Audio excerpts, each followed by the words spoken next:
welcome to our little live stream. Like to take a load off here on our little set. You know, just tool around, have a good time on a Friday. Studio's getting a lot of use. Holy smokes! Not only have we been live streaming this week, but also we had Wearing Out Wrong, had Great Night for the first time ever out of this studio. Good to see it getting some use. Very, very excited. On this live stream, we're going to cover, well, whatever you guys really want to talk about, but I got a few things that I want to start with. The first is Fani Willis. Look, I don't know if you guys are sick of Fani Willis. I think the Fani Willis situation is exactly where I like it to be in the Venn diagram. Extraordinarily newsworthy and very, very easy to watch, right? It is a bit of a, circus. And there will be live closing arguments in that case, at least as it results to whether or not Fani Willis will be ejected from that case for her relationship with Special Prosecutor Nathan Wade. I don't know when that starts, but if it starts now, or it starts at some time while we were streaming, then we will definitely watch that live. I want to watch that live. I don't think it will be, though. The last time that they did one of these hearings was in the middle of the day, which I found we might have to play some of it. The divorce lawyer for Nathan Wade, a former friend and partner who was initially cooperating with the defense on this and then eventually flipped and is now defending Wade and Willis, initially didn't want to talk and then was forced to. But his testimony, there were moments that I was laughing out loud. It was high comedy. High comedy. It reminded me of the I Think You Should Leave sketch where they're reading the text messages. And Tim Robinson is playing a character named Brian who has a dumb hat. And all the people in the text messages that it's a lawsuit about, embezzlement or something. But all of the commentary about how dumb Brian's hat is.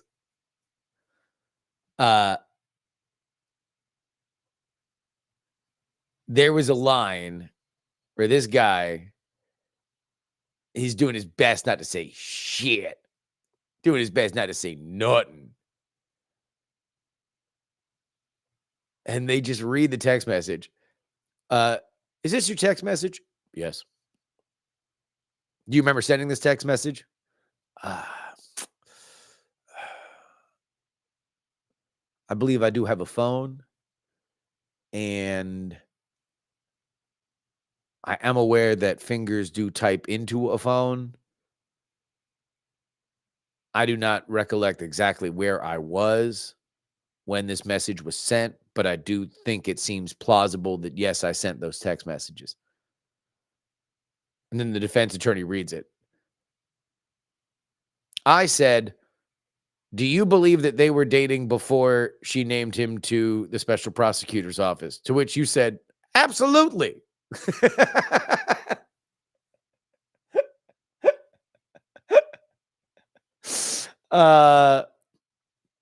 Just the absolutely.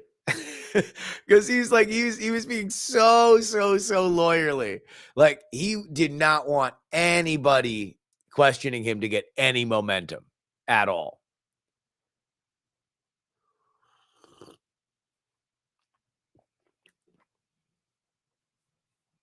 Anyway, let's read this. This is the Wall Street Journal writing about the situation today.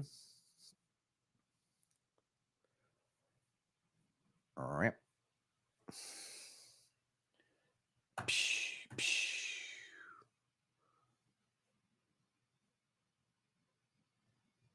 Yeah. All right, cool.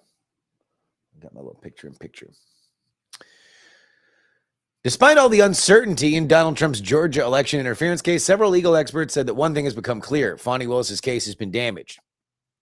Willis, the Fulton County District Attorney who brought the racketeering case against her, the former president, and 18 others, might still be able to beat the effort to disqualify her. But the ethics scandal that has hung over the case for 2 months has blunted momentum from notching early plea deals, say experts. It has also likely undermined her ability to obtain a guilty plea from the remaining defendants. Something that I heard yesterday that I was unaware of was that while she has secured guilty pleas from some of the people, they have been for other crimes, and she has not gotten a guilty plea for RICO. So all of them, Sidney Powell, I think Jenna Ellis, they were pleading guilty to other crimes of Fulton County. The state will still have to have them say that they were a part of a known group that was operating extra legally. So we all know the facts on the ground with the case. We go back to this story. The cloud that's hanging over this case, it's a real concern, and it's certainly going to stay with Willis, says Chris Timmons, a former racketeering prosecutor in Georgia who has closely followed the Trump case. Fulton County Superior Court Judge Scott McAfee is overseeing closing arguments on Friday on a motion to disqualify Willis, who several co-defendants in this case, including Trump, accused of financially benefiting from the case by hiring a romantic partner, Nathan Wade, to be her top deputy. I wonder what the AP style is on that, on hiring a romantic partner. Like, would the AP style not be former boyfriend? Did we move off of that? I don't know. McAfee hasn't tipped his hand, and he isn't likely to issue a ruling from the bench Friday. The hearing is expected to be the backdrop of a tense closing salvo between defense lawyers and Willis's prosecution team, who have clashed in written motions and court testimony since early January. After a long period of silence, Willis and Wade, a private practice lawyer, acknowledged having a romantic relationship but denied any wrongdoing. A spokesman for Willis declined to comment on her disqualification motion. So this has been the one thing that no matter how loud this has gotten, I have yet to see a large legal consensus that believes she would be removed, which is one of these things that, again, gets lost in all this, is that I'm not familiar with this mechanism. I'm not familiar with the burden of proof the judge feels that the defense would need to clear for something this drastic to happen.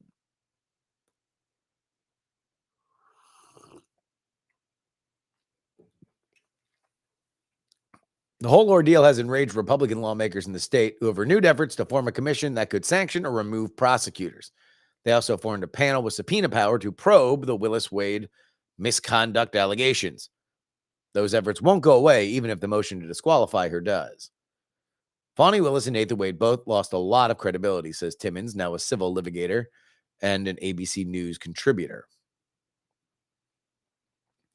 If Willis remains in the case, the allegations will make it harder to find a jury that doesn't see the changes as tainted by Willis and Wade's romance. The court motions and proceedings on the allegations have taken months off the court calendar, making it even less likely that Willis could succeed in convicting Trump or the other co-defendants before Election Day. And if Willis is disqualified, it would open up even more confusion.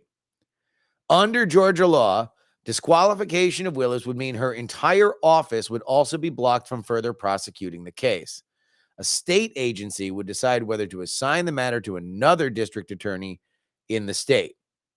Before motion by defense lawyer Ashley Marchant filed January 8th, the case appeared to be going well for the prosecution. 3 Trump legal advisors charged in the case, Sidney Powell, Kenneth Cheesebro, and Jenna Ellis, reached agreements with the district attorney in quick succession, pleading to lesser crimes and agreeing to cooperate for no jail deals. Willis was doing what prosecutors love to do in racketeering or RICO cases, get individuals lower in the hierarchy of an alleged conspiracy to cooperate and testify against the people higher up.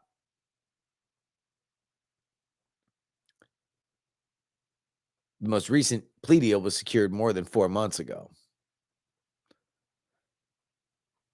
Last year, the Republican-led Georgia legislature passed a bill signed into law by Republican Gov.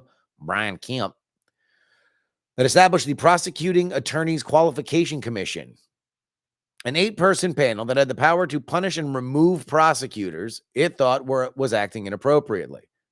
So that's the other thing that I didn't know where that lands on it. Willis condemned the effort, in part in his attempt to limit or stop her investigation into Trump, but the state Supreme Court denied it had the authority to set up standards for the commission as defined by the law, and the effort stalled. This legislative session, legislators are pushing to remove hurdles to implementing that commission. The state Senate has set up a different body with subpoena power to investigate Willis about her relationship with Wade. The committee doesn't have the authority to punish Willis, and Democrats have criticized the actions as political. You think?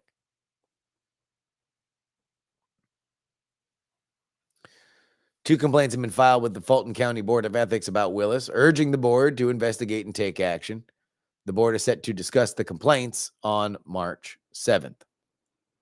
Wade, who's got his own small law firm, made about $1 million working on the Trump case, according to the disqualification motion filed by a co-defendant.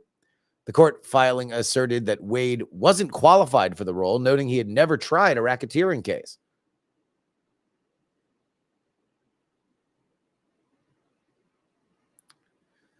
Willis and Wade, who both made surprising appearances to testify in court, say the relationship ended last year, but that they remain close. On the witness stand, Willis and Wade said that they went on vacations together, but generally split the costs evenly.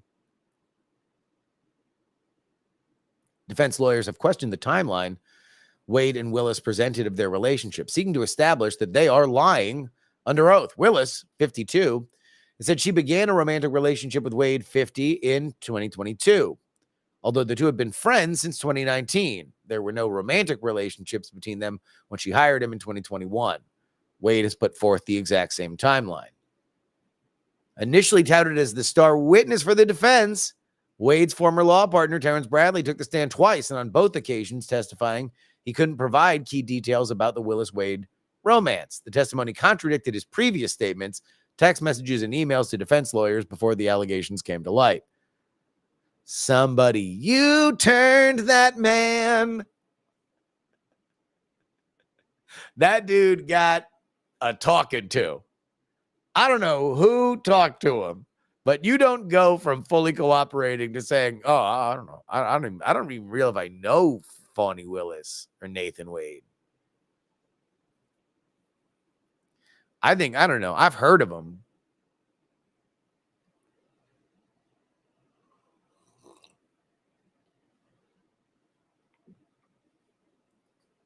According to an exhibit filed by Trump lawyer Steve Sadow, Wade's cell phone records show that his phone was stationary while connected to towers near Willis's home nearly 36 times, including multiple occasions for 7 hours from the evening to late at night in the months leading up to his hiring in 2021. Oh, we skipped this paragraph. One other witness, Willis's close former friend Robin Yurdy, testified that she observed the pair behaving romantically in late 2019, soon after they met at a judicial conference.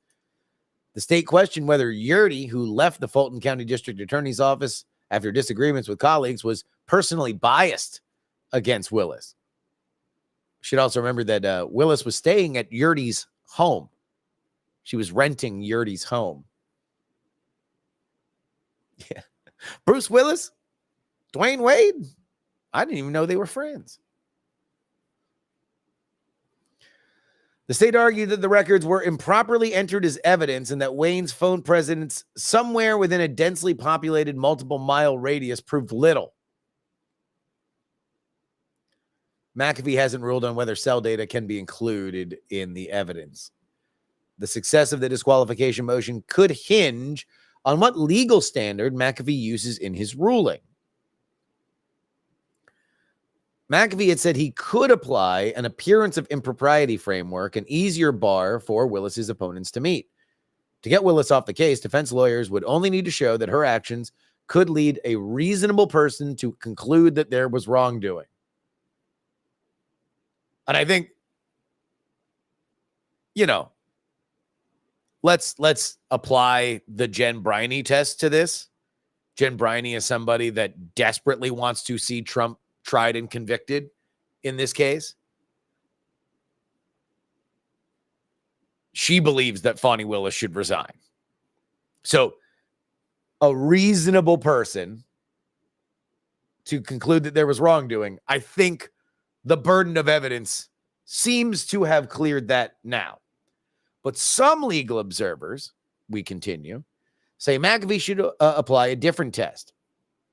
They say defendants need to show an actual conflict of interest arose from her relationship with Wade.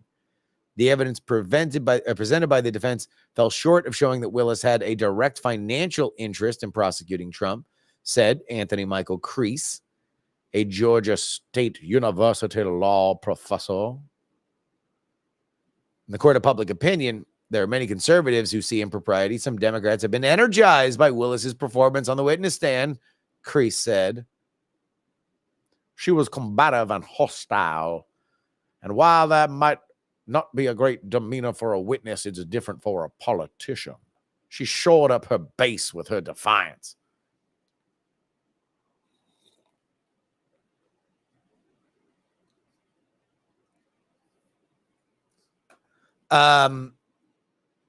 It sounded like Jen had more of an issue with it than Heaton. Well, Jen wanted to certainly talk about the candy element of it. I think it really did bother Heaton because it's law stuff.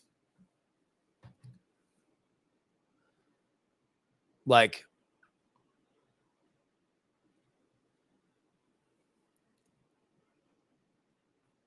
I don't know. The fact that we don't know, here's the wildest stuff about this, right? We have no idea what standard this is being judged on. And we have no idea what would happen next. It's going to go to a commission, and then a commission decides whether or not the case is going to be tried by another DA. But there are elements in this case, at least on the RICO side, that I don't know if every DA wants to take. I've heard some pretty scathing criticism of the way that this is laid out legally.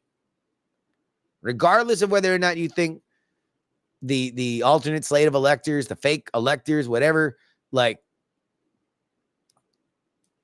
RICO element of this, the criticism that I heard yesterday was that this group was not a set group. They might have known some group of them, but they were not a gang. That's what RICO's for. RICO's for prosecuting known groups. So in let's take the Young Thug trial. Again, another RICO trial by this same prosecutor. That at least you can say, okay, well, everybody knew that they were in YSL, the record label from Young Thug. Now, they are saying that record label was also a criminal gang. But at the very least, you can say, okay, well, all these people would agree, yes, I am affiliated with that group. You don't really see that with the Trump side. It's a lot of disparate pieces that came together to push this somewhere between novel legal theory and treason, salt to taste. But they did not know each other before, nor have they appeared to keep in touch afterward, except for the fact that they are all being charged in this case.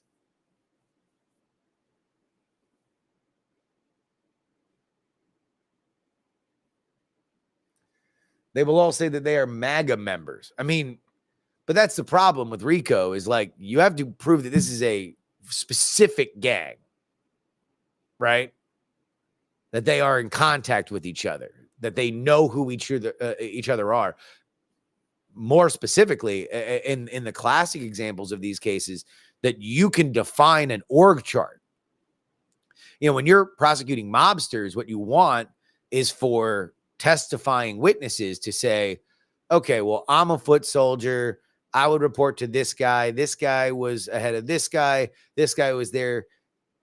I don't know if any one of these people, if Cheese Bro if they were forced to draw an org chart, I don't know if it would look the same, because I don't know how much Cheese Bro talked to Sidney Powell, who talked to Jenna Ellis, who talked to that one lady that worked with Kanye. Like, I have no idea.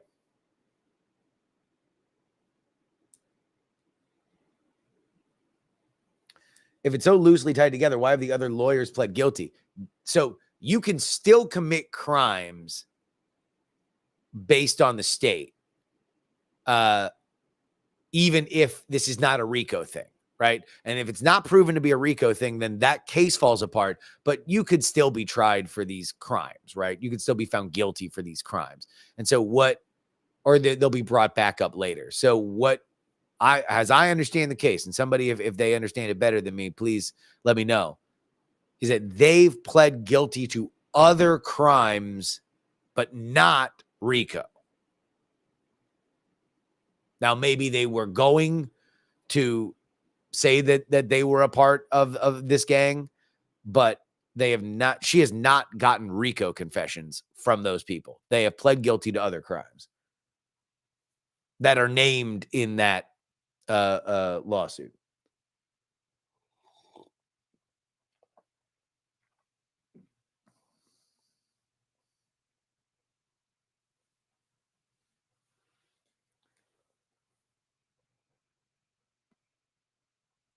The org chart of hierarchy may not be possible. Could they apply the decentralized group idea that were used to define terrorist group cells when they were splinter cells? Now we're way past the level for which I can even bullshit.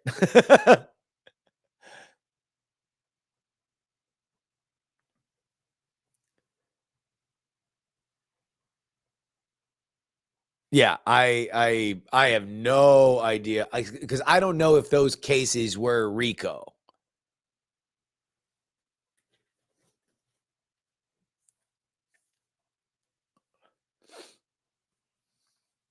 I mean, and JDS points out something that, like, you should be concerned if the group is defined as broadly as, like, MAGA, because then political parties are gangs. There's a hierarchy there. Chuck Schumer is the number one lieutenant. Joe Biden is capo di capo. And then everything else spreads out from there. Very easy org chart to draw up. But you don't want that, because that's ridiculous. That would be over prosecution. Prediction on how the Supreme Court will vote on the immunity case. Number one, I predict they're going to do it closer to the 4th of July than where we are right now. And that's probably the most significant part of it. And then I would assume that they are going to reject the immunity case.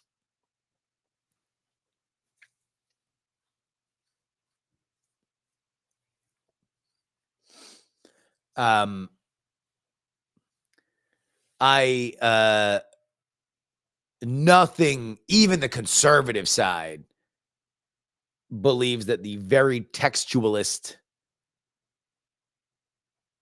current Supreme Court does not have enough in there. Apparently, the only thing that is close is a statute in civil cases, but even an expansive side of it, I don't know. I wouldn't be shocked if it's 9-0 knocking that down. I also wouldn't be shocked if it's 9-0 to keep Trump on the ballot. I think it would probably be best if both of them were 9-0. I think splitting the court on that is Obviously it's their right to do it, but I guess I would prefer it. Aesthetically, I would prefer it.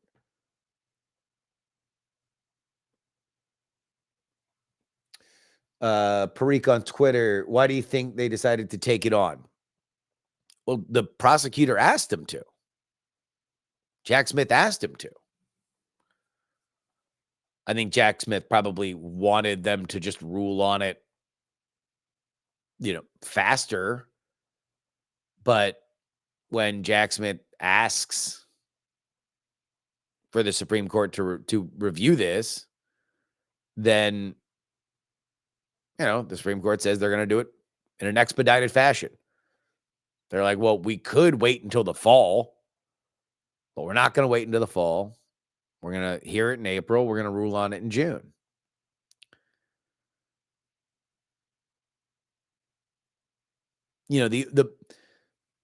I said this on the show. I'll say it again. Like,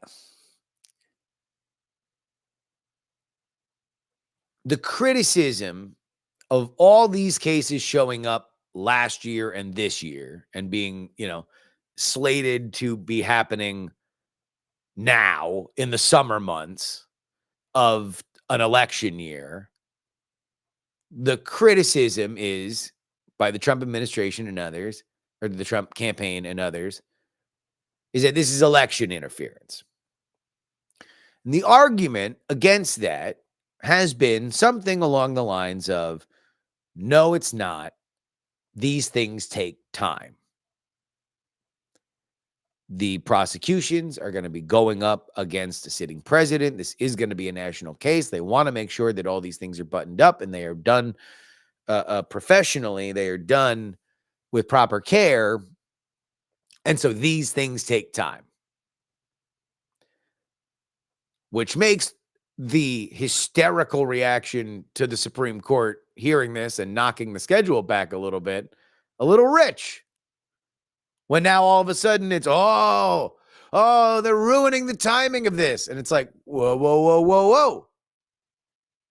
I thought the line was, these things take time. If these things take time, then they take time.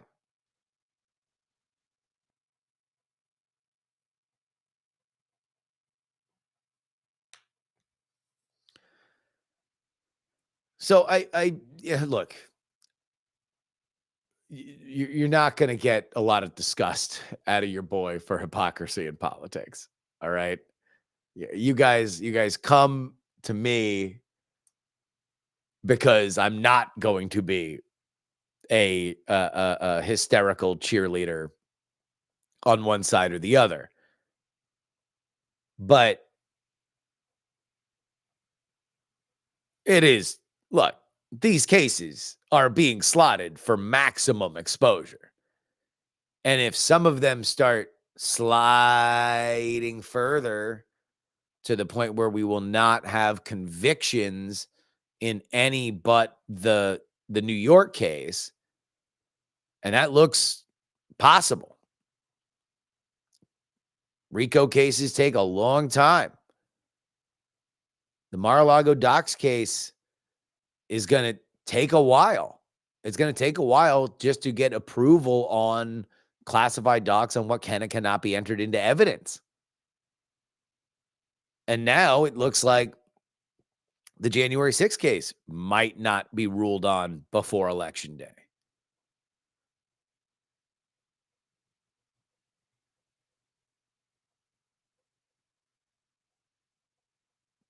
But,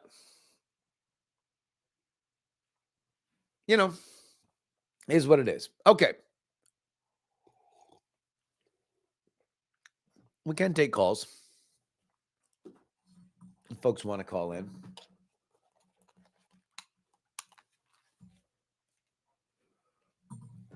Let me put it up there on the screen. 510-404-8030.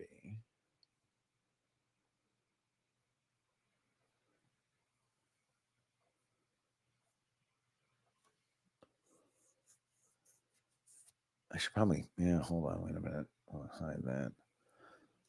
Call now.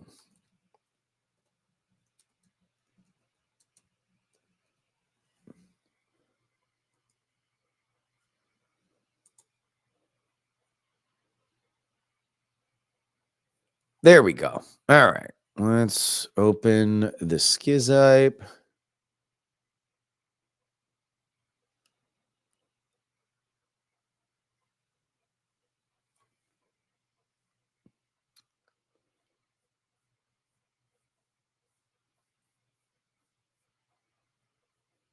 And there we go. The gates are open. Give us a call, 510-404-8030. Hey, look, here's the rule. Don't make fun of the people that call in unless you're calling in.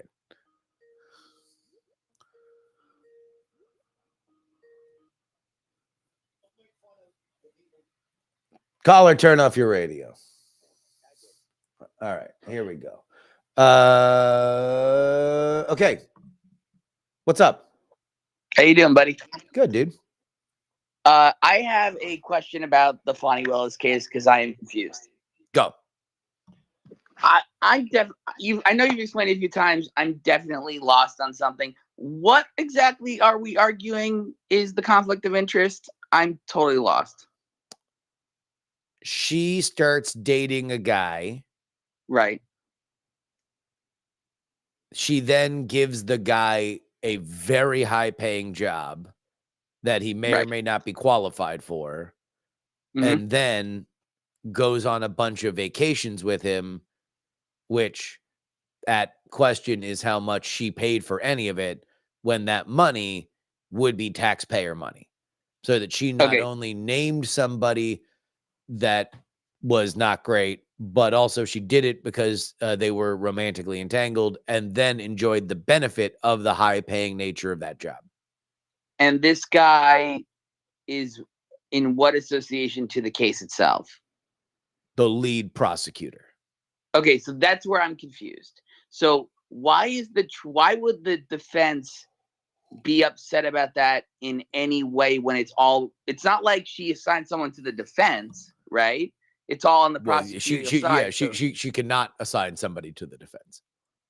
Right, I know. That's why I guess where I'm confused is like what exactly the case is, what the conflict of interest case is. So this guy who may or may not be qualified to get the job got the job. Yeah. Why does that in any way affect the defense's case? That's what I'm confused by. It doesn't affect the defense's case, if that's what you are looking for. So then what argument are we making then? It is that the district attorney acted inappropriately in this case and therefore should be barred from it. That's the argument.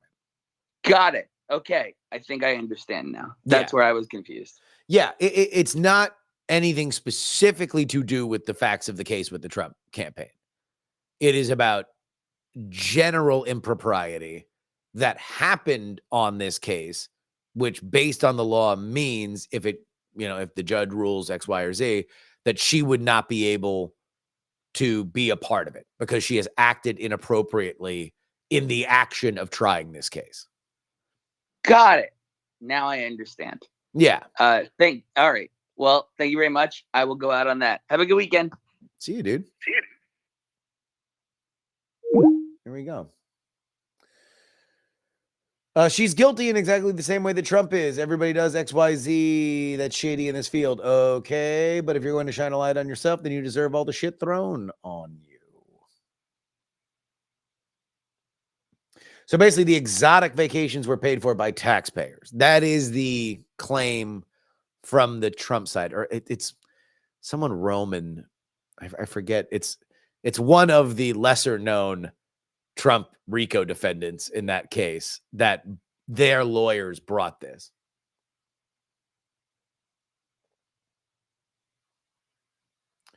There's a ton of lawyers that employ their significant other. Can they not do law anymore? It depends on if they're the district attorney and who they're hiring. I think a lot of lawyers, probably have spouses that work in the same law firm. But there are conflict of interest rules that go about it.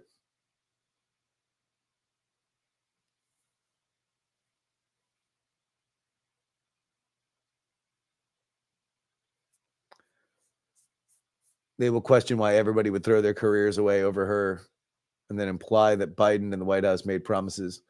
Well, yeah, there's some pushback on the conservative side about exactly how unconnected the Biden administration is from this case, with claims that there were, there are people in there that were descended from Washington to make sure that this goes a certain way. Fani's ready to become a CNN legal contributor. Fani might fit better on MSNBC. Because Fani is somebody who will say the thing. Whatever the thing is, right there. Fani will say the thing.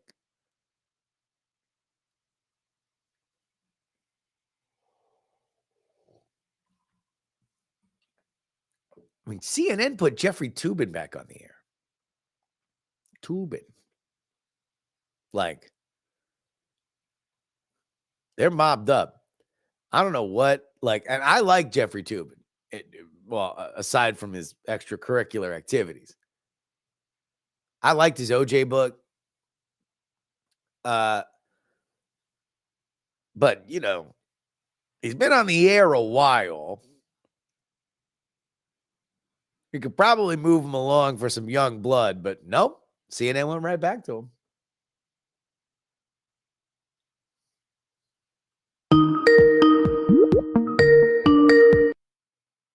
Hello. Hey, it's Scoop of Faith. What's up, dude? Oh,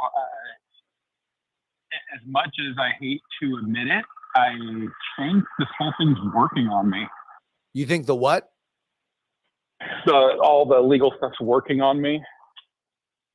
Okay, please explain. So, 8 years ago, couldn't stand the guy, went with Gary Johnson. Okay.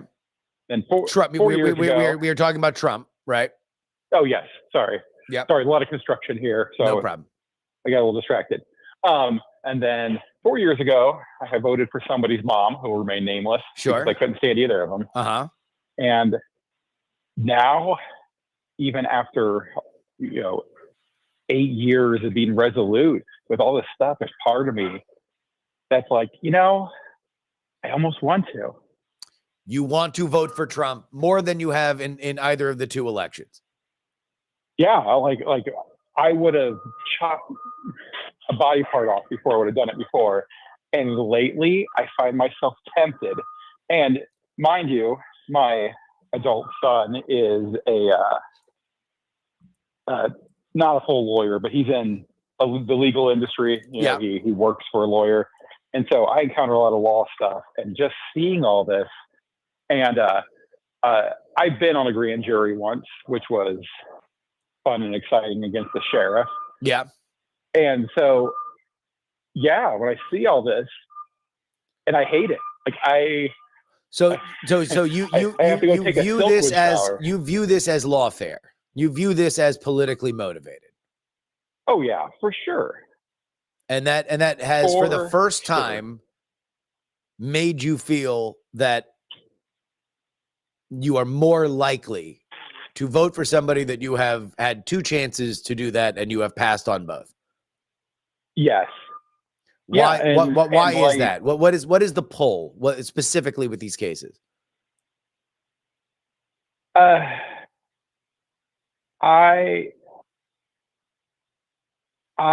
believe. Okay. Here's how I look at it. Okay.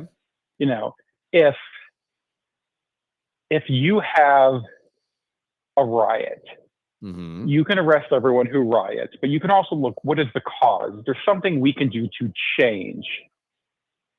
I look at this as, I don't like the guy. I think he's a jerk, but I see this as a symptom, and it's like, what can we do to change it? Are we so entrenched? Is the establishment so set up that they have to do everything they can? And get me, I don't like them. Yes. A lot. You've mentioned that. Yes. Yeah. I'm sorry. I'm having was it cognitive dissonance on this?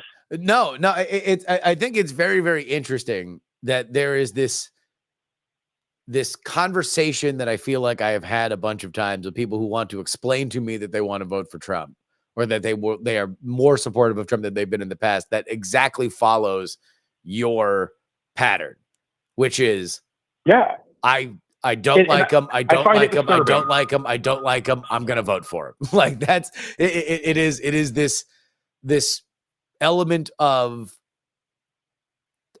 I don't know if it's rediscovery or revulsion with something outside of Trump, that now you look back at Trump and you're like, okay, well, on some level you're less odious, or you are a thumb in the eye to people that I believe deserve a thumb to the eye. There's something there. Yes, which is my worry. I know years ago, in talks with some family and friends, and we were talking about election stuff, and I kind of like peed at the time, Yeah. and so my family was very upset with me for that. And when we had the deeper conversations, when we could peel back the layers and get to where the raw emotions were, Yeah. there was a lot of anger. It was a weaponized vote. When I talk to people who I know, love, and respect, when we would get down to the conversation, it would be like, they did this to me, and he's the person who's going to make them pay. Yeah.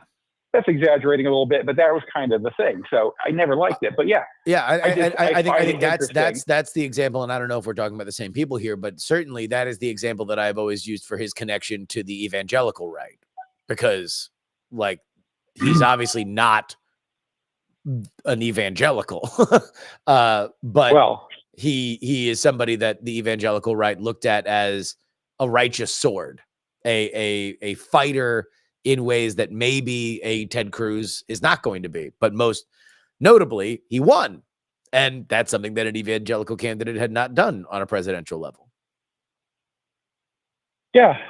I don't have a whole lot more than that. It is weird that I find myself listening to this stuff and actually having a thought of, hey, man, I might do it this time. Yeah. Well, So, I mean, I think this era of politics has been marked with so much hyperbole, that I almost wonder whether or not in this election we are looking at the bill kind of coming due for America to have been like white knuckling for so long, and realizing that, you had a lot of people turn on to politics for the first time in 2016 because it was so colorful. And then you kind of get through it and you realize that the reality of this is a lot less pure. It's all shades of gray at some point, and there are good things that happen and bad things that happen, but there's no like pure evil and there's no pure good. It's a bunch of people who are fighting for a bunch of different issues coalitionally, making trade-offs, decisions, and then applying whatever strategy they have to it. It's the stuff that I love, but I think for a lot of people, this is not the battle of good and evil that they signed up for. A lot of people voted for Joe Biden in 2020, believing that this was him. We were vanquishing Ganondorf, right? Like that this was the end of the movie. This was Sauron being destroyed, blah, blah, blah.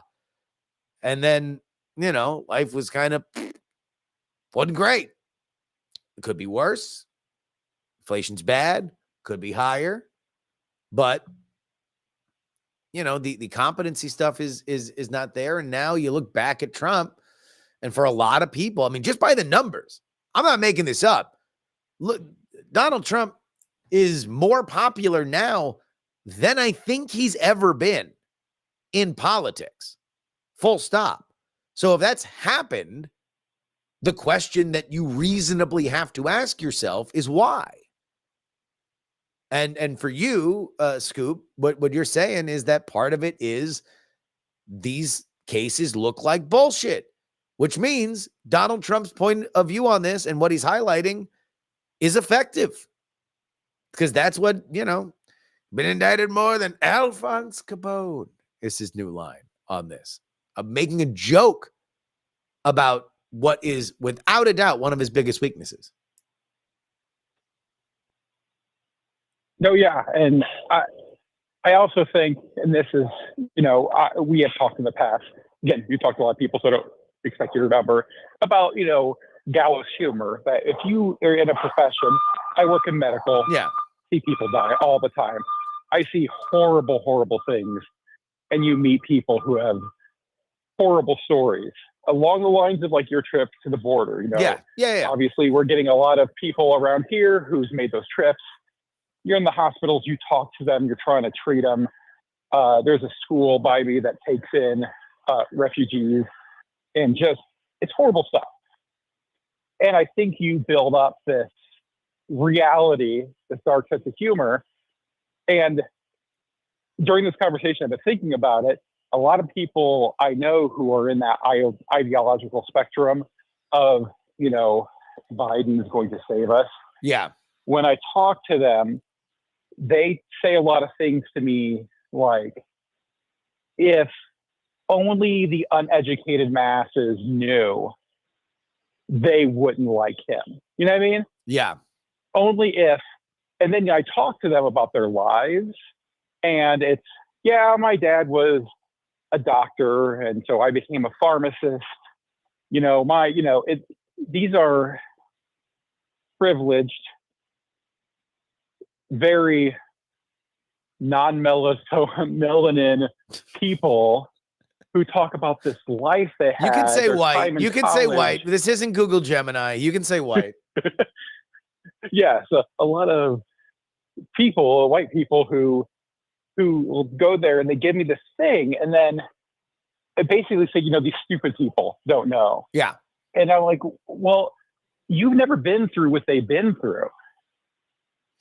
You know, and maybe this is me, because, you know, I'm white, but I did grow up very poor at the time, and so I've been through some crap, and it's just, I don't know, but I do find it fascinating.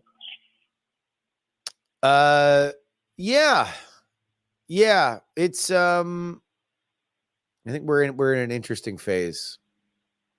You know, just by looking at the numbers, a lot has changed on issues that I did not think that they were going to change on.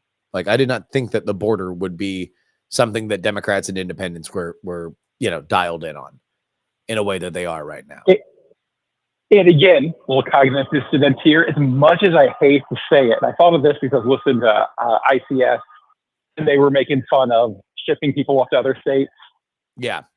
And during that, I'm like, as much as I hate to say it, I think that was a good tactic, and it worked. Yeah. I mean, because it turned the did tide. All of a sudden, this was not an issue of you know, the Texas border. It made a lot of those governors and mayors really snap to it real fast. Yeah, well, and I don't remember if this was a Night Attack or Heaton or what show I heard this on, but I remember a while back, I want to say it was Heaton, there was this Iowa law come up, and basically they bred enough wolves that were endangered at the time that they thought about releasing them back into the wild. Yeah. And when the polling came out, all the people in the rural areas were like, no, please don't do this. Yeah. All the people who lived in the city were like, no, this is great. We should have these wild animals. You know, and I guess what I'm saying is, when you don't have to deal with the consequence, things seem a lot more palatable, you know, when it's an idea. But when it's a reality, you know, and please don't get me wrong, you know, I whenever I talk to you, I close chat, and so I can't see anything people are saying about me. Not that I'm worried about anyone saying bad about me. You can believe what you want, but I'm all for all these things. You're not getting flamed. I'll tell you that. Yeah. I'm very much, you know, pro-choice, and I think immigration is good and all that stuff. All right, but whatever. I do think you don't have to, you know, don't bow and scrape. Just say what you mean. Well, I'm saying, because I've had these conversations where someone's like, well, obviously, it's like, no, I believe this stuff's important, but I am also fascinated with, if you want to make it work, you got to get your hands dirty. Yeah. Yeah. You know, you got to be willing to get in there, and sometimes you got to do the gross stuff. Sometimes that is necessary to solve a problem. Sometimes an infection means you have to sever the limb. Nobody likes it, but it's just a reality. All right. Well, Scoop, thank you so much for calling. Okay, have a good one. All right, bye. So let's take a look at this really quick.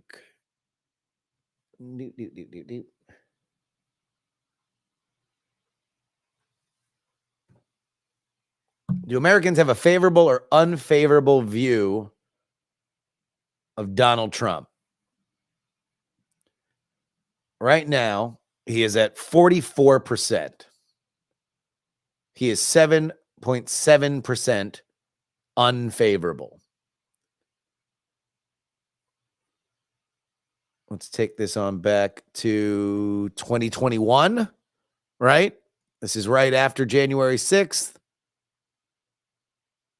He was 18.4% unfavorable. He has, put in some work. Oh, February 27th. Okay. So this is 7.7. Yeah, 7 or 8.2. I don't know. It's 7.7. Whatever. But you go from 18 to 7, and that's where it's at. Now, let's go ahead and take a look at Biden's approval.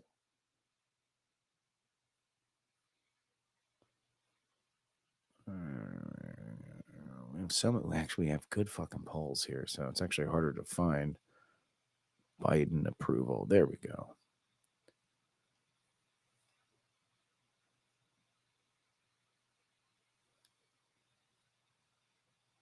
Joe Biden's approval.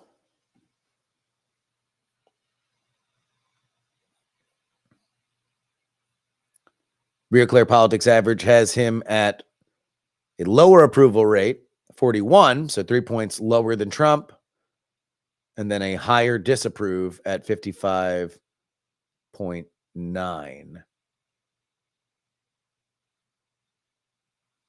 So that's a 14.9% spread. So that is essentially double Trump's spread there. Trump's at 7.7 disapprove. Biden is at 14.9% disapprove. That's where we're at. And if you look at Donald Trump's approval rating when he was president, I don't know if he ever got to 44%.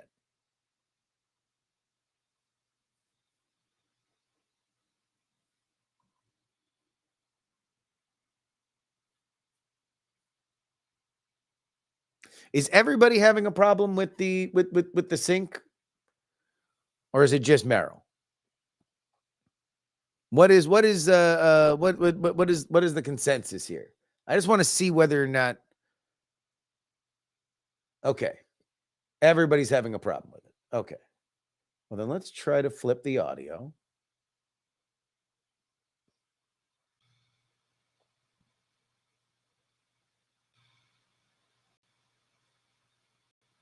All right, how about now? We just flipped the audio. Better. All right. Who's calling? Steve out of Texas. Hi, Steve out of Texas. What's shaking? Are you following the Georgia case with Fani and Wade and all that? Indeed, I am. Yeah. Question for you. Go ahead. I'm just a plumber in Texas, all right? Whereabouts in the great state of Texas are you? I'm just north of Austin. But my question is, okay, good. Wade, I'm in South Austin. Broke up. Go ahead. Wade's partnership broke up roughly June of 2022, correct? His law partnership? Wade's law partnership broke up in 2022. That's what his former partner and divorce attorney testified to saying a couple days ago, as I remember it. Yeah. Isn't that the exact same time that Fani fired her friend at the prosecutor's office? Is there a connection here that nobody's bringing up? I just can't help but miss the kid. I'm like, how did these two acts happen at the same time and nobody's noticing it? Yeah. So Fanny fires her friend at the prosecution office. Robin And Yurdy, whose house she was staying in, and did Correct. testify that they were dating beforehand. Both these acts happened at the same time. And nobody's trying to tie them together. I wonder, is there something there? Well, there's Steve, there's the old the old phrase. Sometimes a cigar is just a cigar, and sometimes it's something else. Yeah, I know. But yeah, I would need to see the lay those two dates on top of each other and see how close they are. But in general, I do get your point. That being said, I would say from a defense strategy, you don't want to overcomplicate this. In any kind of case that you were trying to prove, you were trying to make things as simple as possible. And if you are trying to not suffer the consequences, you want to complicate it as much as possible. This is the reason why these hearings politically are very good for Trump, because we are complicating what the point the prosecution wants to make, which is that Donald Trump was a criminal for what he did in Fulton County. That's their point of view. That's what they are trying to do. That is what the Biden administration or the Biden election campaign is cheering on, because then it cements the idea in people's minds: Trump is a criminal, Trump is a criminal, Trump is a criminal. If now we're talking about the third layer of whether or not the dissolution of Nathan Wade's lawsuit and the firing of Robin Yurdy were at the same time, that's great for the Trump people, because we are complicating. Well, my thing would be just from the outside. Did Wade hit up on somebody else, and that's why Fanny's all upset? Because apparently she's touchy on that subject. On whether or not, and I don't know whether or not Wade had found another by this time. I'm just correct, but I heard somebody say something about the girl as not being a girl, being trans or something. I don't know. I'm just on the outside. I think now we're delving deep into we're delving deep into the replies if we're getting into that. But yeah, or maybe she didn't. The Robbie or whatever her name is knew about the setup. They set up the other law partner to frame him. I'm just saying there's something going on here, that because they're the way the reactions are, there's something really sticky, because you can see it in Fanny's face when she mentions that girl. Oh, she hates her. No, I mean, it was Yurdy's testimony that made Fani Willis go and testify herself. She was not set to testify, and the venom, the only person that Fani Willis had as much venom for the defense as an equal amount, because she was mostly mad at the woman who was doing the lead questioning for the defense. The only other person that she had that venom for was Robin Yurdy. And I think she even said on the stand, like, no good deed goes unpunished, which I guess is her saying, I gave you a job and this is how you repay me. Yeah. That being said, I think there's also a galaxy of other things. So it's funny that you mentioned that. So when in my career as a newspaper reporter, the biggest times that I ever fucked up were when the idea was so exciting that I let it get in the way of my training to poke holes in every possible scenario. And so in that case, yes, you are pointing out some compelling timeline stuff. Yes, an already salacious case could be even more salacious. right? It's not just salacious that they got together and went on vacations. It's not just salacious that he has this job when he probably shouldn't. It's not just salacious because now there is a material question in terms of Fulton County courts on whether or not Fani Willis gives it up on the first date. The more salacious thing, if we're already building a salacious cake, we can put this delectable icing on top that is, and things broke up, and maybe there's also a question of a trans individual in here. All I would say is my alarm bells go off at that point, where it's like, maybe it's just normal lawyers fighting with each other stuff. Maybe it's just normal people get mad and leave. There's a million reasons why these things happen. Not everything has to revolve around double crosses and sexual innuendo. It's not necessarily Melrose Place, but to your point, doesn't mean that it's definitely not. Well, when you take somebody like Wade, when he's sitting there testifying and he's got that smug grin on his face and he knows for a fact that he's lying, there's a reason why they're committing perjury. They're covering something else up that nobody else knows about. Why would you put your entire career on the line like that? Knowing to stand up there and know that you're lying, and that and there's so much people that know about it, to risk that. Steve, yeah, I don't find that compelling, because I believe that they genuinely do think this is a battle for the soul of America, that they need to put Donald Trump in jail. He is a criminal. He needs to face justice for it, and he will face justice for it in a way that he cannot pardon himself if it is a local case in Fulton County. I do believe that. I believe both of them genuinely believe that. And so if they are perjuring themselves,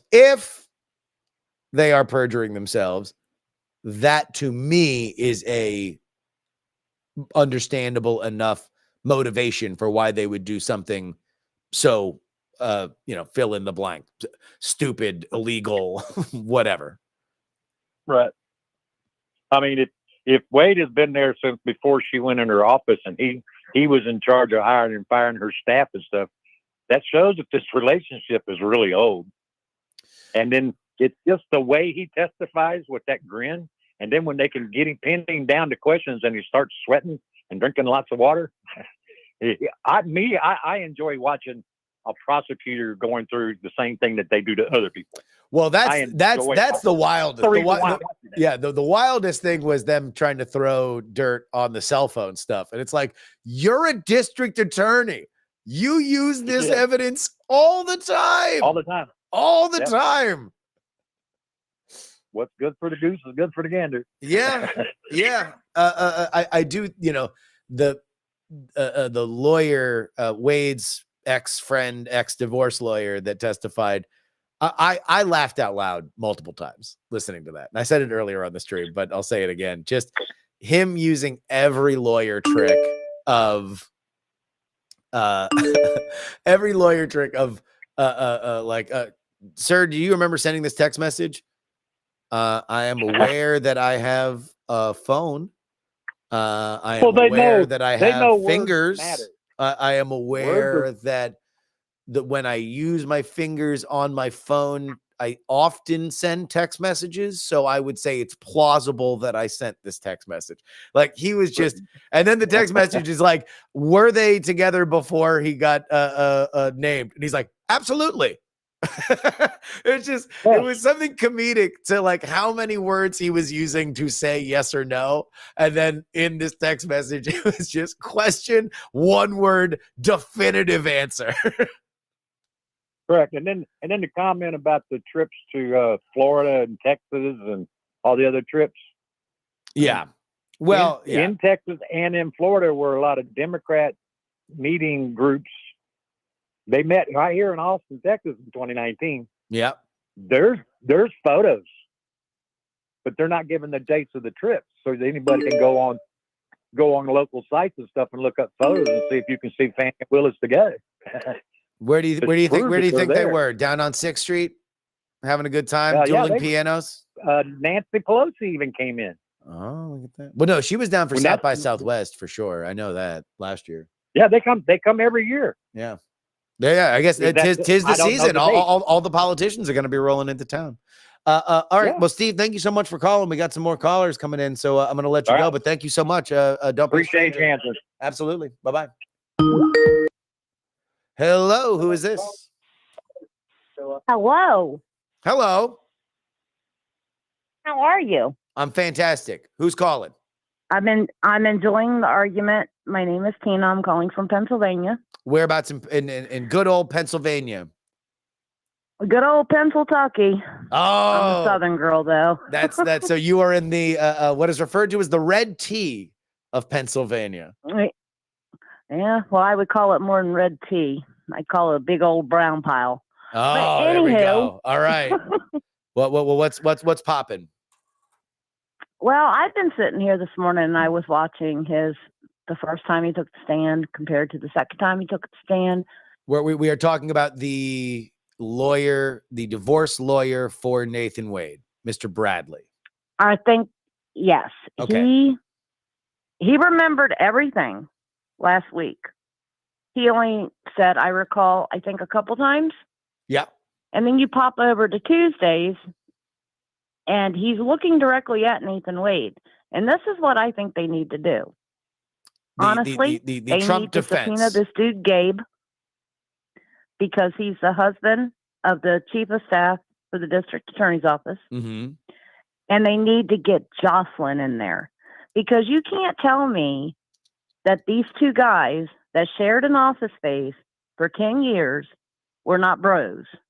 And you know the old saying, bros before hoes. Mm-hmm. And he had his back. Now, wherever he didn't have his back when he was texting the defense. No, not the first time. That's what I'm saying. So what do you think changed going on with this guy? Wait, what do you think changed? I think that guy Gabe, the one that got the phone call from. Yes. When they asked Tuesday, did you receive any phone calls? He said only from Gabe. Yeah. Well, Gabe is married to the chief of staff of the district attorney's office. Yes. So I think there's some witness intimidation going on. I think that there is plenty of circumstantial evidence to say that he did not magically fully reverse his position on this issue. I think that there's plenty of circumstantial evidence to suggest that. And I would have, if I were Ashley Merchant, I would have my husband put me on the stand to rebut everything he cannot recall. To say, to have, so Ashley Merchant, for those of you who are not, don't have quite the encyclopedic knowledge of this case as our lovely caller do, Ashley Merchant has been essentially the lead questioner in this, in this side trial to the larger trial. And so you would say, because Ashley Merchant was texting back and forth with Bradley, she was the one on the other side of that text exchange, that she should be called, and she should more than her role as a lawyer, she should be a witness to explain more of the context around her and Bradley's conversation. Absolutely, because then it blows the hearsay objection completely out of the water, because it's a conversation between Miss Merchant and Terrence as friends. Yeah. Not as colleagues. Yeah. And see, this is where I'm really lost it with the DOJ. Yeah. Because it's blatant. It is blatant what's going on. And I want to know about these trips to the White House. Why did he go? But yet nobody has asked it. Why did he go to the White House? Who is he? Who is he in Who's going to disclose that? Who is he? Nathan Wade. Nathan Wade. Why did Nathan Wade go to the White House? Yeah. Yeah, it came up the first time, and Fani was in DC at the same time. Well, I don't doubt that there is a connection. I mean, they are both Democrats, and Atlanta. I mean, if you look at, I believe it's Raphael Warnock's campaign manager he's high up in the Biden campaign. I can't remember exactly what his position is now, but Georgia essentially won Biden the White House. And so has elected two blue senators in a state that traditionally is red. So there is a lot of connection between the White House and Georgia Democrats, and I think from a political perspective, rightly so. They have punched above their weight.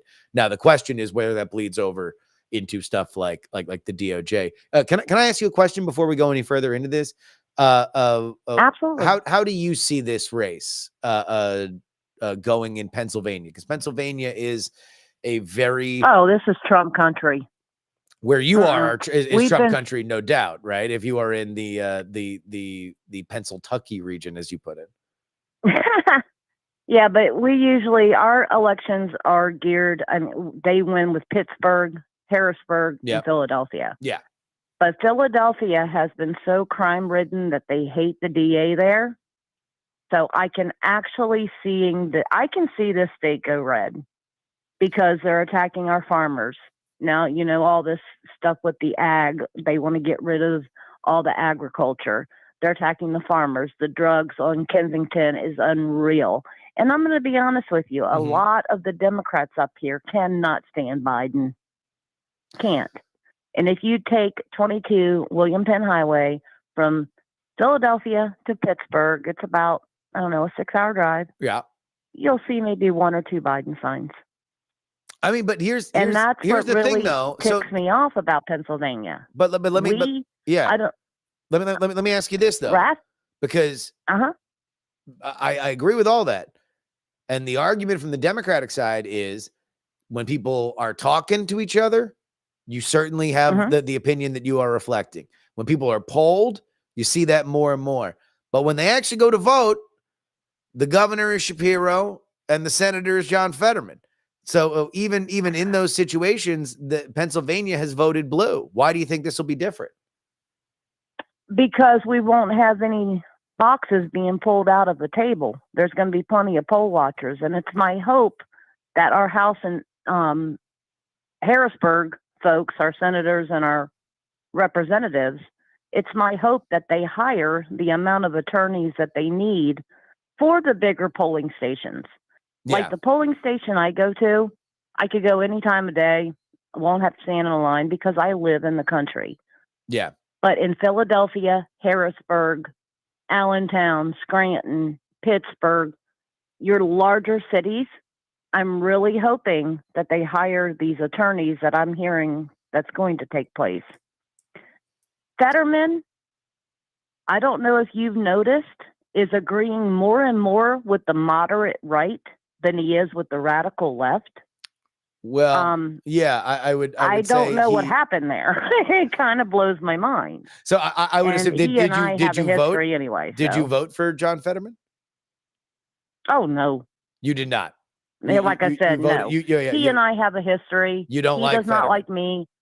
He hates me, and I can't stand him. So we're fine personally, or just politically.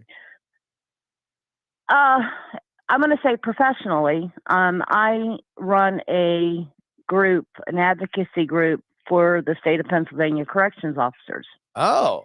And I am one of the wives that in 2018, when the drugs were so bad in the prisons that we had guards dropping, we had hospitals closing down because of it being in the air. I stood on the steps and I called all of them liars. Gotcha. And, I made the news. And when he got elected, he gave me a little meme of Elmer Fudd. And I'm like, dude, grow up. Oh, you got you were in the Fetterman meme machine. You were a victim of the meme machine from that I'm not a victim. I wear that badge with honor. Then you were christened, you were knighted, you were endowed with the ire of John Fetterman. But it sounds like he has been a pleasant surprise, at least in terms of his legislative record, since he has been there. Yeah, it really has. I was like, wow, what happened? He went into the hospital and came out a totally different dude.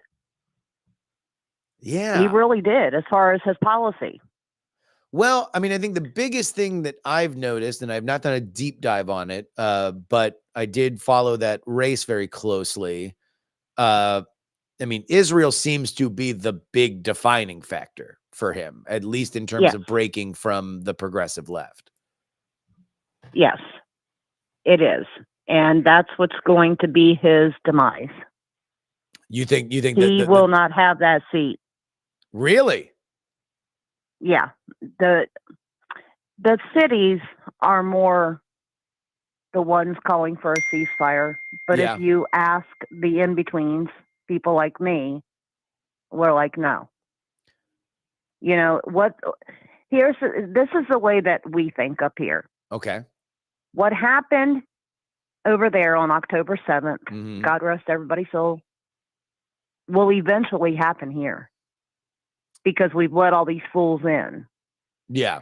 And now with this massive gun grab that they're trying to do, it's kind of like we've got plans. And we do. If you look at Omar and AOC and Tlaib, I mean, it could happen here. Sure. Let me ask you one more question, and then I'm going to let you go here. But you mentioned that you were an advocacy for corrections officers. I'm curious if you're familiar with a case.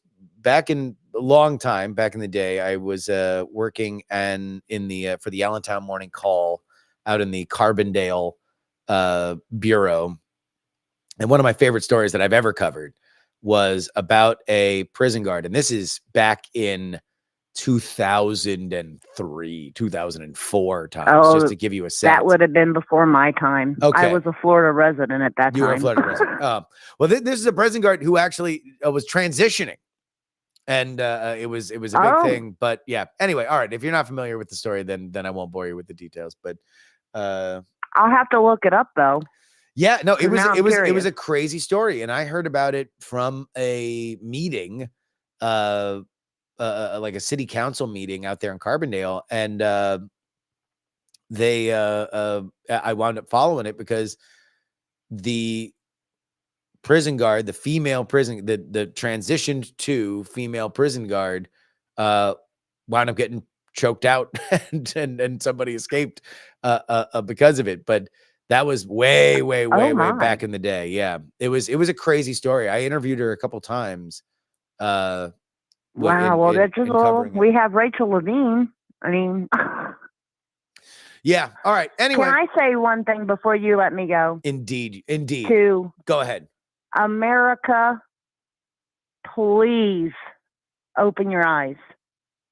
If you don't, we're going to be Venezuela. I don't want to be Venezuela. I want to be red, white, and blue. Mm-hmm. I want my freedoms. I want to be able to say whatever the hell I want to say. I want to be able to carry my gun to make myself safe and feel safe. Yep. I don't want this illegal search and seizure. I mean, we've got to stand together, because if we don't, the left wing is going to roll us over, and we're going to be imprisoned in our own homes. Well, thank you so much for calling in. God bless. Have a great day. God bless you. God bless you. Well, I'll tell you what, it looks like we got a bunch of new viewers and listeners. Well, do me a favor. Go ahead and give us a call, 510-404-8030. I have no idea where they are coming from. It looks like YouTube. We are getting recommended somewhere on YouTube. Who's calling in? Hey, it's Bo in Oklahoma City, man. Bo, what up, dude? Well, interesting set of callers we got calling in today. We got new people here. And I love to see it. I bet you do, man. That's cool that you're getting exposure. Definitely cool for that. So, I got to say, I have not been following the Fani Willis case as much as you have, but it's, to me, the comedy of errors that is coming through on this whole thing is kind of hilarious, because you look at this and you just say to yourself, let's count the number of ways that this could have been avoided. Yeah. It's just amazing to me how people either can't think outside of their own junk, or can't figure out that, hey, maybe I'm not the right person to bring to this if I'm thinking about hiring my boyfriend or ex or anything along those lines.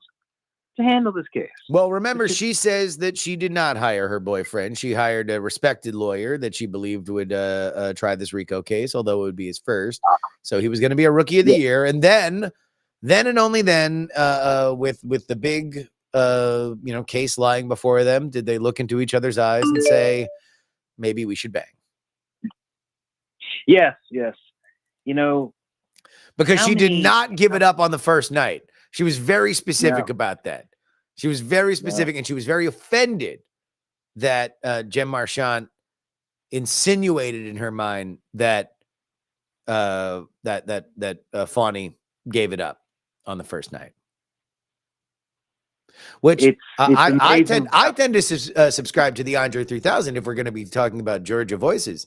The Andre 3000 line that I don't mind about a woman who gives it up on the first night. It just shows you that she knows what she wants in life. Well, there you go. Yeah. And who are we to question Andre? Who among us will question Three Stacks? Indeed. It is amazing how the 4-word concept of maybe we should bang can just draw anything off of a goal. Just maybe we should bang should be maybe the 4 most dangerous words in history. In the English And language? In the English language, absolutely. Well, I don't know though. I mean, we do have a declining birth rate, so maybe we shouldn't be too scary about maybe we should bang. I think there's certainly Maybe in a professional capacity. In a professional capacity. I mean, again, look, the idea that they had a relationship is not the problem. The problem is the obfuscation of exactly when it started and whether or not it affected all the other stuff. And that's really, we get into this very Clintonian, Lewinskian kind of issue where on one hand, this is getting a lot of attention because it involves salacious activity like sex, right? On the other hand, and you heard this on the We're Not Wrong episode that came out yesterday, even Heaton was getting very frustrated because he's like, can we please stop talking about penises for 5 seconds so we can actually get into the legal stuff? And that's part of what the Trump defense is trying to do, is they want to say, yes, titter, titter, titter. Did she have sex with him then or some other time? Look at all these very booty call insinuating time signatures of when Wade's cell phone was pinging the towers. He. But also, we want everybody and the judge specifically to be focusing on these things that would disqualify. In the same way that back in the 90s, the Republicans wanted to say, yes, focus on the perjury, though. Focus on lying under oath. Right. It's a reverse of what it normally is. It's a reverse of the whole, it's not the crime, it's the cover-up. I mean, yeah, it's the cover-up still here a little bit, but the way that they're trying to focus things, it feels a little bit like a reversal of that. Yeah. All right, man. Well, thanks for calling. We actually have a bunch of people that are lining up here, so I'm going to let you go. All right, real quick before I let you go, shoot. Just the third thing. I've had to start edibles because of the treatments and everything. So I'm willing to accept any recommendations from people who are on medical stuff. And if y'all have some stuff to suggest, I've got some stuff that my cousin who's into it has been able to point me to. Well, number one, hopefully your recovery continues to go well. Number two, have you tried them? I have tried them. What is your dosage? 10 milligrams. I'm aware, but what is the number? What do you take? What do you take to get high? Is it 1, 2, 3, 4, 5, 6, 7, 8, 9, 10, 11 milligrams? Gotcha. I'm taking 10 milligrams at a time. And how is that treating you? Not bad. It's not overpowering, which is important because I'm also working right now. Wait, you're taking 10 milligrams and working? Thankfully, I'm not driving anywhere or going anywhere that requires me to leave bed. No, you are a stouter man than I, dude. 10 milligrams will put me in a trance. You kidding me? Jeez. Bo, you're a horse. Es un caballo.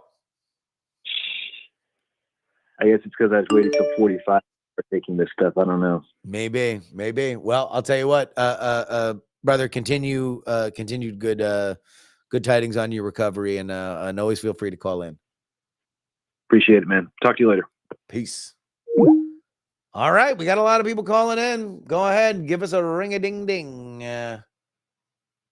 510-404-8030. Again, 510-404-8030. I think I saw somebody call in from Miami. I think I saw 305. Take it to the house. We got that far. Hello, who is calling? Hi, my name's Henry, and I just had a couple comments. Sorry, I didn't hear your name. Your phone dropped out. What was your name again? Carrie. Carrie. Carrie? Terry. Terry, T-E. Terry. Appreciate the correction. What is on your mind? So I had two comments. Okay. Why didn't the defense in the Fani Willis and Ward case, why didn't the defense call the ex-wife? That would have been the first. Okay. Yeah, I would have done that personally. And my other comment has to do with immigration. I'm a Navy wife, retired husband, and we were stationed at NAS Roosevelt Roads in Puerto Rico. It's at the time, it was the largest Navy base in the world. It's a huge base. Yeah. The government has actually shut it down, so it's reverting back to jungle. Okay. I have been floating this idea. I am actually trying to get to President Trump to float this idea. Okay. We need to open up NAS Roosevelt Roads when he does his deportation of every single foreign invader, including all women and children. They all be sent to Roosevelt Roads. They've got housing, they've got a commissary, they've got facilities. It's a mini city. Send them all there. Vet them there. Why? Get them off. Yeah. I would ask, why would, even in a mass deportation situation, would you send them to a U.S. protectorate and not back to their country of origin? Because Venezuela is not going to take them back. What are they going to do? Drop them off by the plane, out of the plane? They're not. These countries are not going to take them back. You know that, and so do I. Why would they want to take back? They're mentally ill. They're criminals. Blah blah blah. Well, I don't know if they would have a choice. The question of levers that you can pull from a State Department perspective are pretty compelling. Especially. Oh, I understand, but I've also been around military government my whole life, and you've got more confidence than I do, because I don't personally think that they're going to have that kind of clout. Because remember who's in charge of the State Department. They're not Democrat-run or Republican or independent. It's run by the globalists and the Democrats. So we need to kind of put this all in perspective. When Trump gets in office, the agencies that are in charge that have been gun-decked by the Democrats that are not elected officials are the very people that we're fighting. This and my idea that I'm trying to float about Puerto Rico, it gets them out of the United States, because quite frankly, our legal citizens are in peril. Terry, can I ask you something just real quick? Because you mentioned something that I think I would really like your opinion on. When Trump was elected in 2016, he did appear to have a hostile State Department. And we saw that specifically in the Ukraine impeachment, that there are people that were within the State Department that obviously were believed that Donald Trump was doing a terrible job and wanted to see him impeached. Why do you think, for somebody that campaigned on the idea of draining the swamp, that he was ineffective in getting an administration that wanted to work in concert with him? Because he had Hillary Clinton in charge for all those years, and they have gun-decked all of the positions, starting at the lowest level all the way up. The rank and file, look at it from another angle. If the rank and file went against anything that their supervisors or high-ups wanted, what do you think happens to those guys or women? They lose their job, their pension, da-da-da-da. So this was all gun-decked, and I think the problem with the American public, because I've been around military all my life, I understand, and I'm a chess player. I understand the politics at many levels, not just one. And the problem is, Trump came in. He took. Let's talk about Milley and the Marine guy that he put in charge. I'm drawing a blank, but Milley's a good example. Yeah. You know, why would you have let Milley even stay after all the crap that he did to President Trump? And why did Trump let Comey stay as long as he did? I'm the type person, and I honestly believe this, Trump will give everybody a second chance. I don't give any of those people even the first chance. If it would have been me, I would have gone in, cleaned house. And do you think if Trump is elected in 2024 that he will do that? That there will be more of house cleaning or firing? I think and this is my philosophy. I believe that when Trump was elected in 2016, he came in, he had to figure out what was going on. In 2020, when he was and did win the election and should have been in the White House, his 2020 forward was to go in and rid all of those people. Unfortunately, the very people he wanted to get rid of are the ones that are in charge. So we all need to think about what the game plan is. Trump, I've always joked, I would love to be in Trump's wherever and look at his whiteboards, because he's already strategically figured out. And it's just, we've got to play chess the same way that Trump does to understand what's going on in the world. And that's why I will tell you this, and then I'll let you go. Mm-hmm. Remember when the Sound of Freedom movie came out? I do. Yeah. That was, of course, for those of you who are not aware, that was the dramatization of Operation Underground Railroad, the human trafficking thing. Yeah. How long it took that to get to the big screen? 5 years. It went through all that. I've lived overseas most of my adult life, and I can unequivocally say that human trafficking, sex with children, is the norm in almost every country except the United States of America. And I'm very proud of that. When the Sound of Freedom came out, think about it. Mm-hmm. We are getting inundated with foreign invaders. Human and sex trafficking is rampant with children and women and men and boys. And the Sound of Freedom came out. What do you think is going to happen when Trump comes in and he says all of these women and children that are foreign invaders illegally here? Do you really believe the American public is going to go, oh, those poor women, those poor children, we can't send them back because they're going to be trafficked like the movie portrayed? Think about that. Now, here's my take on that. Well, hold on, Terry. Let me wrap my head around that before we get your take on it. So you are saying that the Sound of Freedom is an effective movie in demonstrating some of the reality of human trafficking, but it is so compelling that when Donald Trump gets into office and, as he has said on the campaign trail, starts looking to deport people that have come over the border, up to and including women and children, that there will be a public outcry because the sympathy of America will say, we don't want these people to be in a situation like Sound of Freedom? Exactly. And I have not heard President Trump say he was sending back women and children. I have not heard him say that. So I'm pretty good at, but I'm just throwing that out there. Yeah. Because the biggest, I do believe that in my heart. And here's why.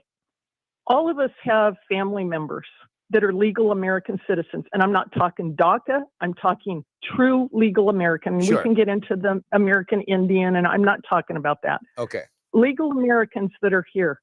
I have a child that's in her late 20s, top of her game, top of her class, everything perfect. Congratulations. She's struggling. She is struggling. She can barely make rent. And she's a beautiful young woman. I've got friends that have got kids that are amazing human beings, and they are struggling. They're barely making it. But you know what? The foreign invaders can come in. They're getting free everything. I mean, everything, literally everything. And our kids, our American legal kids, veterans, are homeless. I can go on and on down the list. Yeah. They are being backburnered, but the foreign invaders, the women, children. I'm sorry that happened, but you know what? It's one reason I truly, when I was overseas as a Navy wife and an ambassador for my country, I fought to make sure people knew what America was about. Why are these people that want to come to my country, why don't they stay in their own country and fight? Well, so yeah, I mean, I think that there is very, very obviously a broken asylum system. I was down to the border 2 weeks ago, and that was my takeaway is that we have an unquestionably broken asylum system, and this issue by polling is something that has broken through to independents and Democrats. Terry, thank you so much for calling. We got a few other people here lining up here, but I appreciate you calling. I had one more comment on the immigration.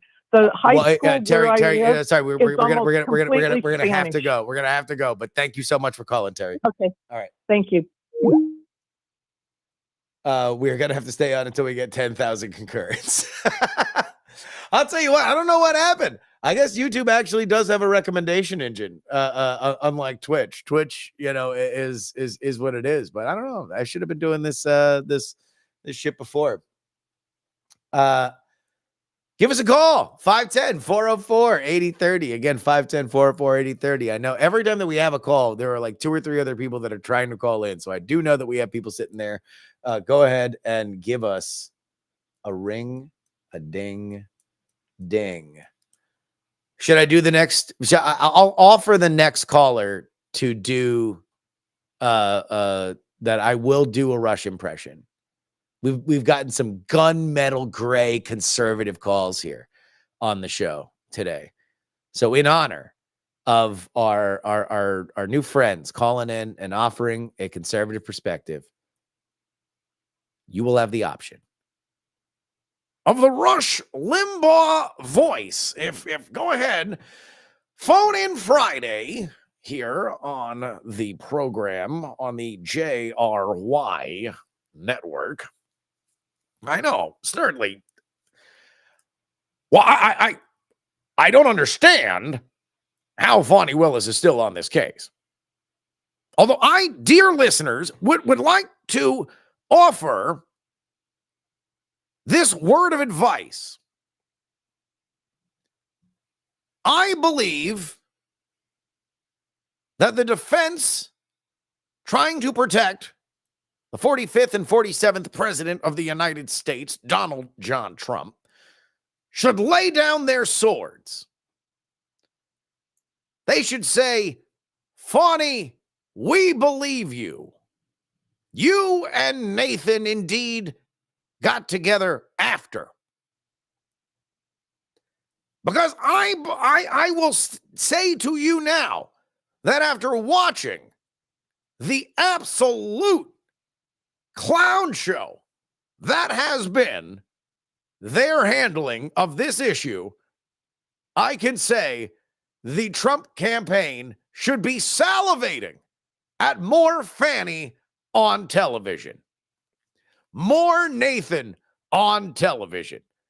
They should be very excited to have her continue to be the district attorney of Fulton County.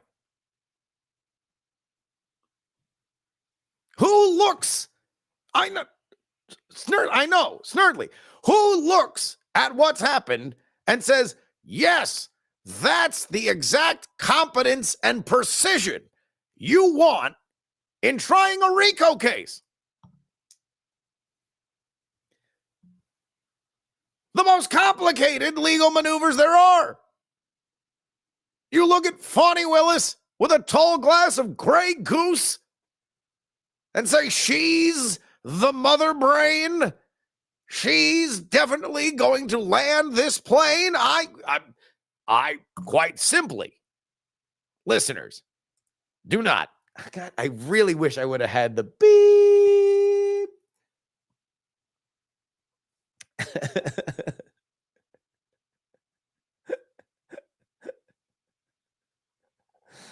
Oh, God. Yeah, I'll tell you what. I don't know.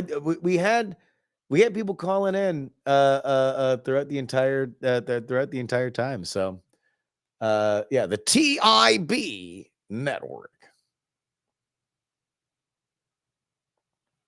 Do rush in small doses. Well, I was gonna go get more coffee. Unfortunately, I don't have a wife here today.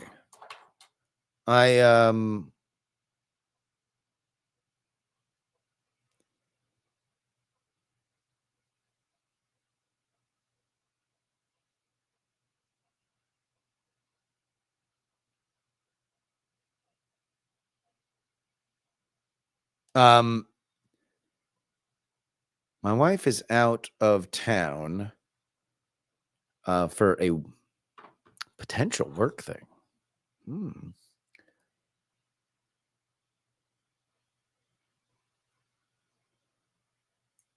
Yeah, we got to well, yeah, I guess I should get coffee. If no one's calling in right now, then all right, I'm gonna get coffee. Of course. Hello, who's this? Oh, call back. Whoever was there, call back.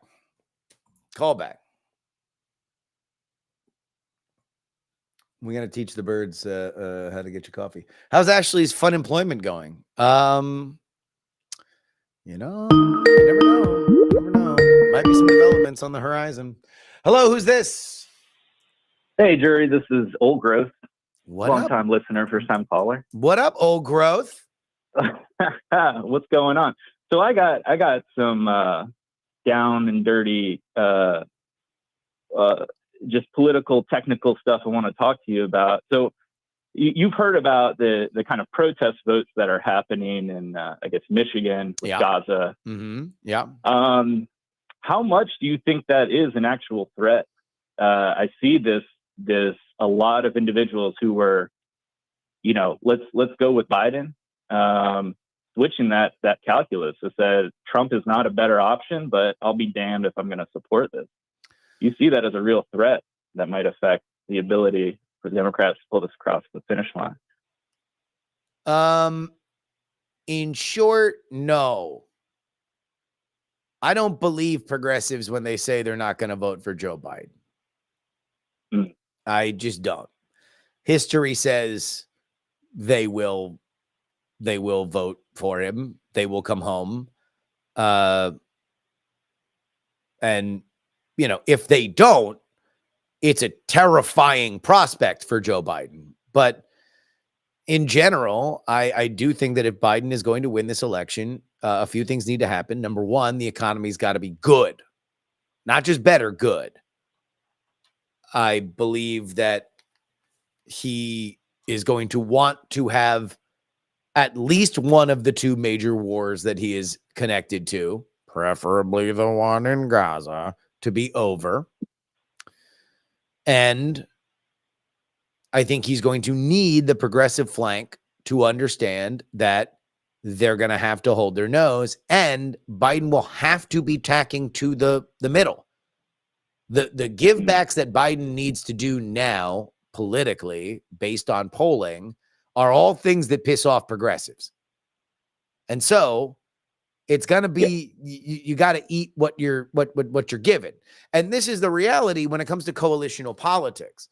You should always remember the Republicans and Democrats, not as a party with a prescription, but rather a coalition that needs to be managed. A grouping of a bunch of different people that understand there's a common thread and electoral viability. So like right now, I got an email this morning from my talk on We're Not Wrong, where I was saying that the evangelical movement is fading in Republican politics, that it is not nearly as powerful as it was. And in many ways, it's the dog that caught the car. And somebody emailed in and said, hey, look, I work at a pro-life organization, and trust me, we are very aware that Donald Trump does not talk about abortion. We are very aware that he might do something that we would not otherwise like. And he was suggesting that, a bunch of pro-lifers might vote third party, to which I say, Prove it. History tells us that the progressives and the pro-life people might not like the person at the top of the ticket, but they might hate the other person so much that they are definitely going to vote for either Trump or Biden in November. And guess what? That's going to be the rest of the country too. So let me just follow up to that, because I think that's a great point. And you're right. Every time you have a third party running, it doesn't seem very viable. The question I'm asking is based on a lot of reporting coming out of the Times saying even, political figures, local political figures in Michigan and elsewhere in the country of saying, look, Democrats, right? They're the big tent party, right? Well, they both call themselves the Big Tent Party, but yeah, go ahead. They both go big. Yeah. But as far as being in Arab American, they say that tent's big, but when the rain comes, they usually are the first to get wet. So what's the calculus?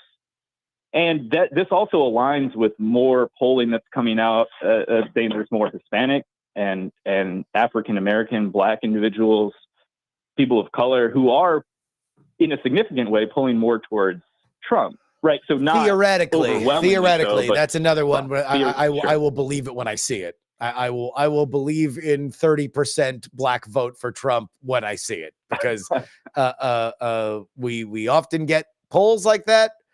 Very rarely does the actual vote count come out to anything between 4 and 8%. Trump has done better with Black voters on election days, but has not done gigantically better. Like, again, do I think that he has a chance to get to 10%? Maybe. But the 30%, 25% Black vote, I don't think so. I have one other question from the other side, a tactical question. Go ahead. You have a second.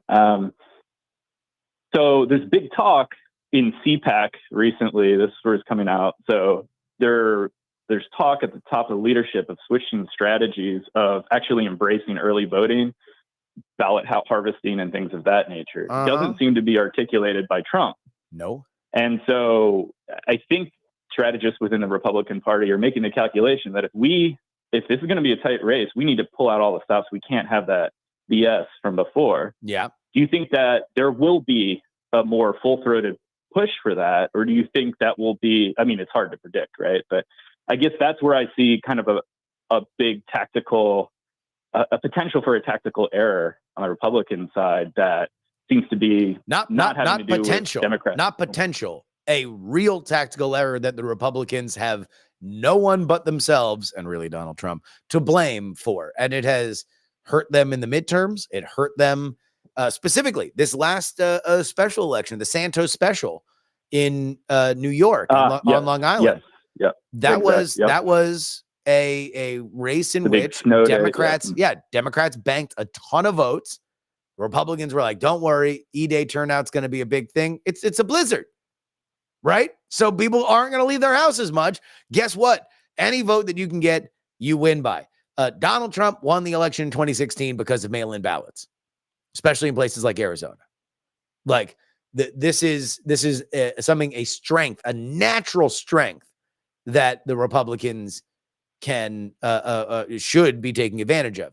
Now, if I were in the Republican world, what I would do is I would be very, very clear, and I would make it a repeated policy that what you are looking to do is knock down certain elements of mail-in balloting. Automatic ballots are something that you can challenge, or the drop boxes, stuff like that. Be specific about what you are talking about, because if you just say mail-in voting is fraud, then you are discouraging military and old people from not voting. Because guess who uses vote by mail more than anybody? Yeah, the U.S. military. It's the military and old people. These are natural Republican strongholds. So that's what I would say. And I'll let you go after this. So the My Pillow guy, he's still pushing that so hard. Like, he is willing to die on that hill. And I think there are other voices within that firmly believe that this is the way forward, come hell or high water. So I guess it'll be interesting to see it play out. But appreciate the work that you're doing. No Thanks problem, so much. Doug. Go get your coffee. Absolutely. Yeah. No. Well, I'll tell you what. We're gonna wait again. But thank you so much for calling, Old Growth. Anytime. All right. Take care, brother. Yeah. Bye.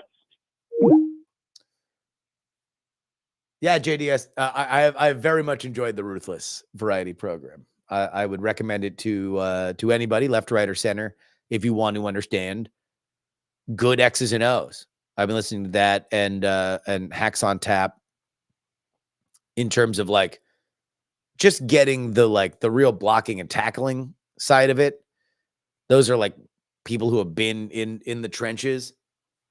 And I will say in the non X's and O's parts, Ruthless tends to be a little bit more of an entertaining program than Hacks on Tap. Hacks on Tap is kind of a lot of the same whinging that you can turn on cable news and see, but those have been two great additions to my my election year listening. Yeah, youtube.com/politics. Anybody's watching me on YouTube, please go ahead and follow and subscribe. We have an interview going up today that is on the podcast today. If you're unfamiliar with the fact that I do the Politics podcast, we had Ryan Macbeth, an open source signals intelligence analyst, who helped me from a military perspective break down what we mean when we say war crimes. Because from my perspective, there is a lot of people talking about this is a war crime, that is a war crime, this is a war crime, that is a war crime, specifically in Ukraine and in Gaza.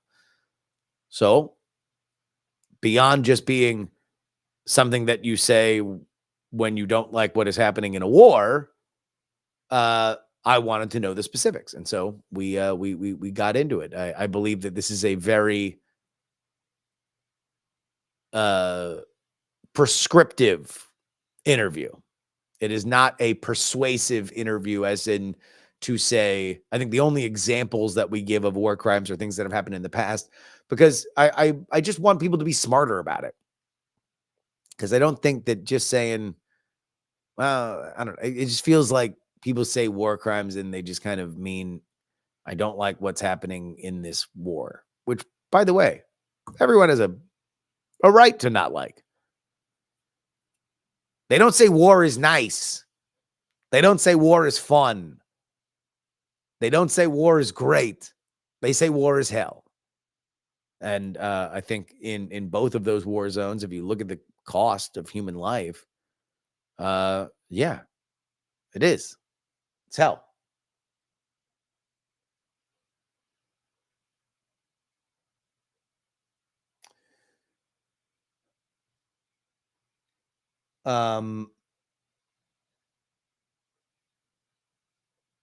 War crimes equal American foreign policy for the last 40 years.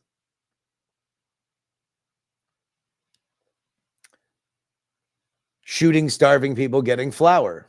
Is that a war crime? Listen to the episode and get the perspective and apply that yourself.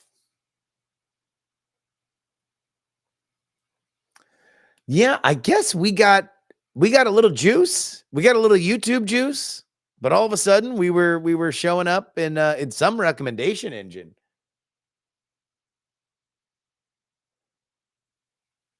Famous. If you the new episode, but what do we mean when we say the terms war crimes? That is up on PX3 in podcast form, and then we will be uploading the YouTube version that is just the interview as soon as I get done with this. I'm a one-man band, baby, playing the accordion. You know, let's go to my. I got the cymbals between my knees. You know, I got the harmonica in my mouth.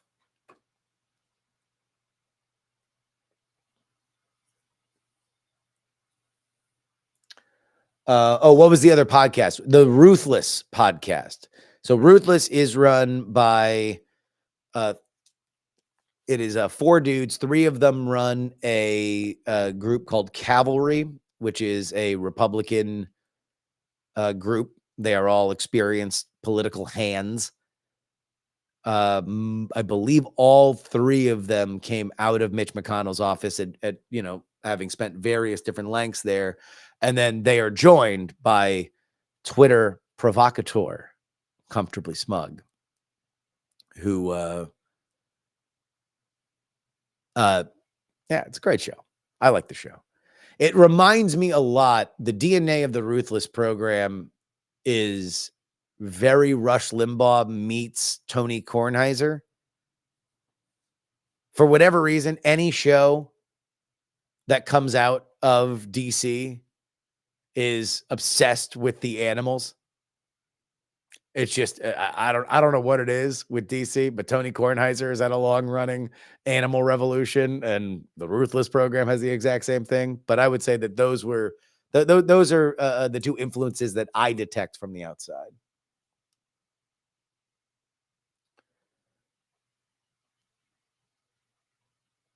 Am I the Bulwark fan? Yeah, I pick and choose. I don't have anything against them per se. I just the last 8 years have left me a little over-indexed on Trump has ruined the world content. I just get a lot of it. So I don't feel the need to seek it out. The Bulwark seems to be Trump is ruining the earth angry. The Dispatch seems to be Trump is ruining the earth, the intellectual case. And they do fine work. I've enjoyed stuff that both of them have done, but as a brand, I get a lot of it. It is not something that is unique on the landscape of media.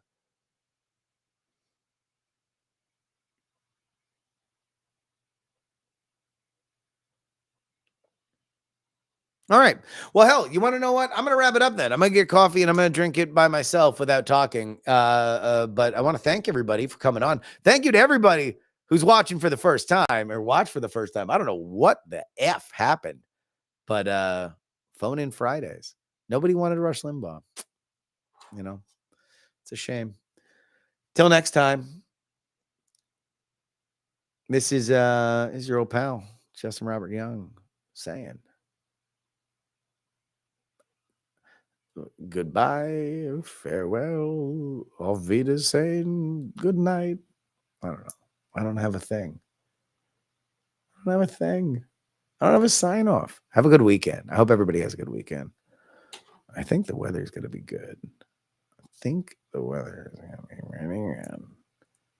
trying to look it up. All right. Anyway, I'll see y'all later. Bye.